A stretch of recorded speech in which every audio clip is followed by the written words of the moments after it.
Hey guys, my name is Sean. I'm a houseplant enthusiast from Jakarta, Indonesia. This is a holiday special and I'm going to keep it light and I'm going to keep it short because I do want you guys to spend this holiday season out there with your loved ones and not stuck here on YouTube. And I also want to wish everyone a Merry Christmas for those of you celebrating and a Happy New Year ahead. So this is the perfect time to reflect on the past. For me, myself, things have been moving crazy. I've been traveling non-stop. I'm barely home. So in this episode, I'm going to be showing you some plants at home in my collection that has brought me joy this year, or maybe they've just newly joined the family and you get to meet some of them. And I do want to ask you guys for some participation. Do comment down below to let me know what your plant is in your collection for this year that you think is deserving of a call out. Maybe it's just beautiful, maybe it's got a wonderful story behind it, maybe it's your latest addition. Share it down below so we can all read it and maybe discover something new for ourselves. And I do want to share a quick update before we get started.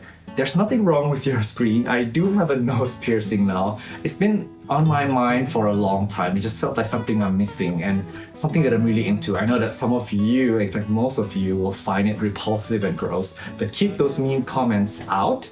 I do like it on my face. I had it for about a week. So after a few weeks, I'll be able to tuck it in, hide it away in some videos. Sometimes I'll take it out, but this is just who I am and this is just what I love and it completes me. And then I also want to share with you the background here because this is the nicest it's ever been.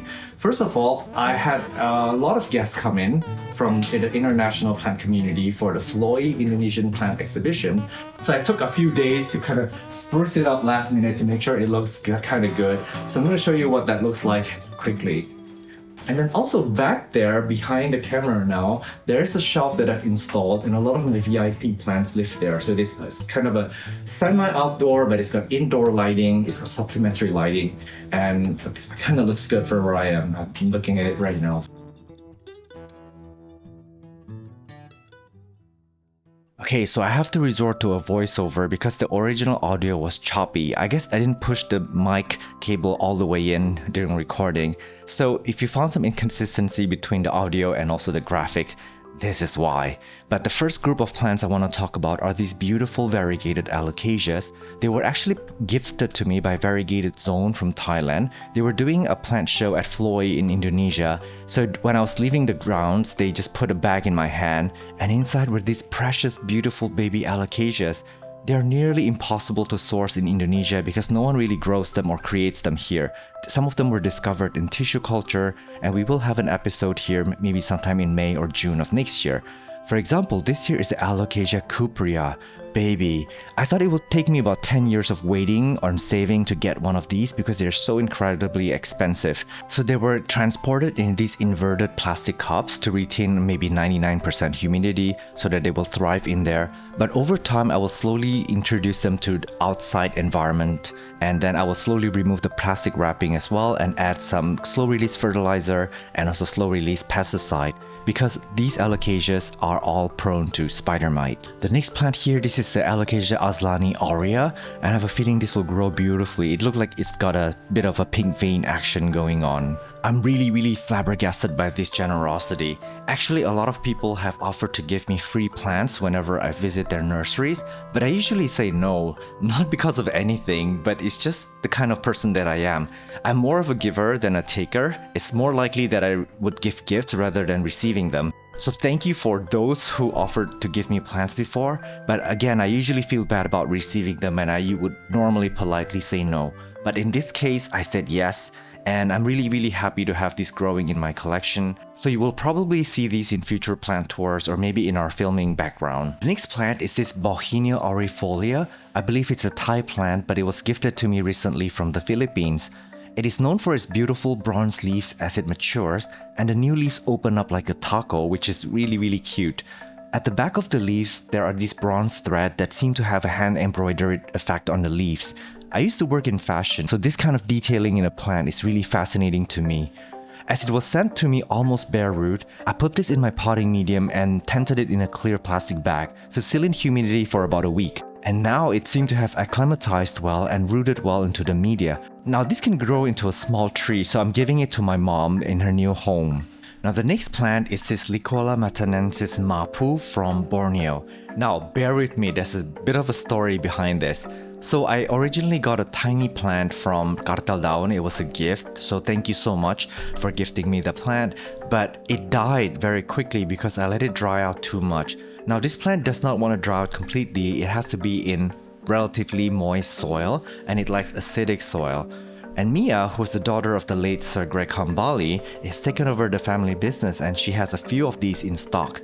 Now I saw some smaller ones at the exhibition at Floy which I wanted, and because I wanted to ground these plants, Mia said to get a larger plant that is more established so that it's stronger and sturdier. She got this plant in the back of her van and showed me the next day, and even though it costed a lot more than I thought, it was well worth it because a plant this size would have taken about 3, 4, or even 5 years to grow.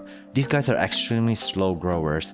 So this is a plant that is really stunning to me, one that is currently my favorite in my collection, and definitely when I come back home from my travels, this would be the first plant that I check up on. Now I'm gonna put this in the ground in my backyard so it will have a nice view from up above on the second floor balcony. The next plant is this Dahlia rabbit's foot fern. It's got a bit of an interesting backstory, which I guess is a recurring theme in this video.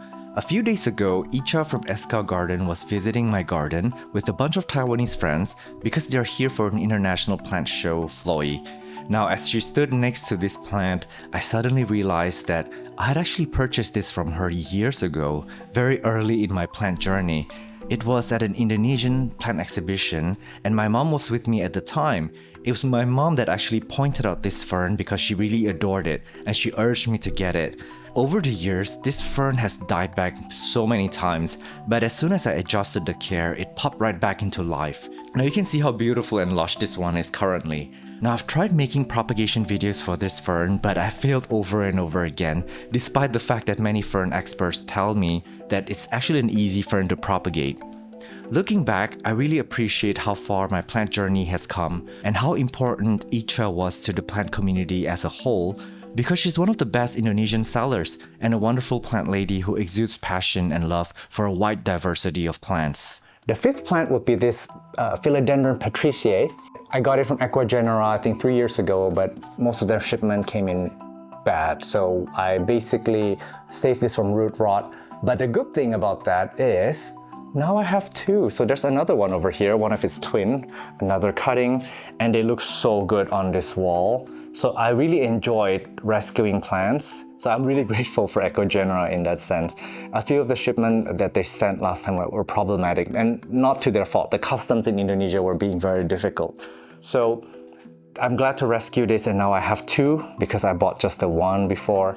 And now they're just hanging out beautifully in this garden, and I really enjoy filming with it in the background. It's got such beautiful leaf, and it's sizing up. It's starting to size up quite beautifully. One of my larger plants. The sixth plant is this Anthurium veitchii crossed with dorayaki, created by the legendary breeder named Edi Pranoto in central Java. A lot of plants mentioned in this episode is associated with people because there's a certain level of responsibility bestowed upon you when someone gives you a plant. Just imagine if you have a kid of your own and your friend drops off their kids at yours. You would sometimes feel more responsibility towards that kid, even more so than your own. This plant reached maturity a long time ago and kept on flowering. Now I do take off the flowers whenever they appear so they don't take energy away from the leaves. I'm in the process of filming a propagation video for this plant, so we're waiting for updates. Now this Anthurium veitchii I recently bought from a booth at Floy. I asked the seller to pick up a form that they liked, and this is what I got. I love its narrow ribbing and very protruded nipple in the center. The Anthurium veitchii was actually the parent of this hybrid, and to have bred it with a dorayaki seemed very wild to me. While we are here, I want to show you this Anthurium King of Spades. I grew multiples of these from seedlings, but I sold most of them, keeping this one because I simply like its form. I used to kill a lot of Anthuriums, but I found the right way to care for them. I have a dedicated episode for detailed Anthurium care, so check it out if you're interested to learn more. The next plant is this beautiful... I've made 2 videos on how I propagated this plant, and most of them reverted. I'm still not giving up on the other cuttings, but this one is so beautiful. This is my only true variegated one, but actually I'm a little bit worried because that newest leaf is fully variegated. But this was actually super cute when it was small. I posted it on Instagram and tons of people commented on it. This is a beautiful plant, and I almost prefer this to stay small as a baby. These guys do size up, they can get big, but I really like it as it is, and I do check it on it often because it is one of my more expensive purchases during COVID, and I propagated it. I have a lot of reverted ones. I've sold some of the green forms, but this is one of the true variegated ones that I have left. This is Aglaonema Lotus Delight, a hybrid created by the late Sir Greg Hambali. Some of you may remember this plant from an old propagation video where I killed all the babies except for one. I was overconfident at the time with propagation and I left them out in the rain during the rainy season and they all rotted out. The one survivor turned into this. Keep in mind, when you have a single Aglaonema plant, they do branch out and bush out, eventually turning into this. In fact, they can even turn much larger. This plant is still quite expensive today, even though it's an old hybrid. In my opinion, this is the prettiest Aglaonema hybrid out there because of the coloration, although there's a plethora of patterns and colors out there for you to explore. The next plant is the Nepenthes Ventricosa crossed with Alada, and this plant was gifted to me by Yudhishthira, whose Instagram handle is Kalontong Ruru. He works at the Bogor Botanical Gardens, and we had a dedicated episode there about Nepenthes, so feel free to check those out. This plant taught me a lot about Nepenthes care this year. First of all, I chopped it up for a propagation video, but I deleted the footage because I thought the cuttings were dead. Against all odds, they put out babies, and these are the grown-up babies that you see before you. I guess I will have to make that video again. Now, for the longest time, these plants did not picture, but getting advice from my plant friend Michael, I checked the roots and true enough, they were infested with mealybugs. Once I introduced pesticides to kill the mealybugs, they all pictured a few weeks after. I do water this plant with tap water and somehow it's pictured fine, so I'm forever grateful to this plant for building my confidence in growing Nepenthes. This is an Alocasia Venom gifted to me by Mason Plants around June from a corm. So this is what it looks like 6 months later. Now, it has not put out any of the silver color that's typical of the Venoms, but at the Floyd show I did notice a larger plant at the Variegated Zones booth where the newer leaves start to produce this silver while the older leaves were green, kinda like this. So I'm checking in on this plant often to see when it will mature up. Ooh, and I know we did 10 already, but I'm gonna do one more. This Hoya Polyura variegata, or also known as the fishtail Hoya, was very high up on my wish list. This was gifted to me by the Bee Hoya. It was a single vine, but it quickly died off. They seem to favor the cooler air, and the tropical lowland heat where I live was not vibing with them. I chopped it up in time into single node cuttings and I tried propagating them indoors in my air-conditioned room. A few of them have now put out vines, so I'm very excited, and I can't wait to have a bushy pot of this someday. Alright, thank you so much for watching, and thank you to my Patreon and YouTube members for financially supporting the channel. I wish you all well, and I'll see you in 2025 for even more exciting plant content.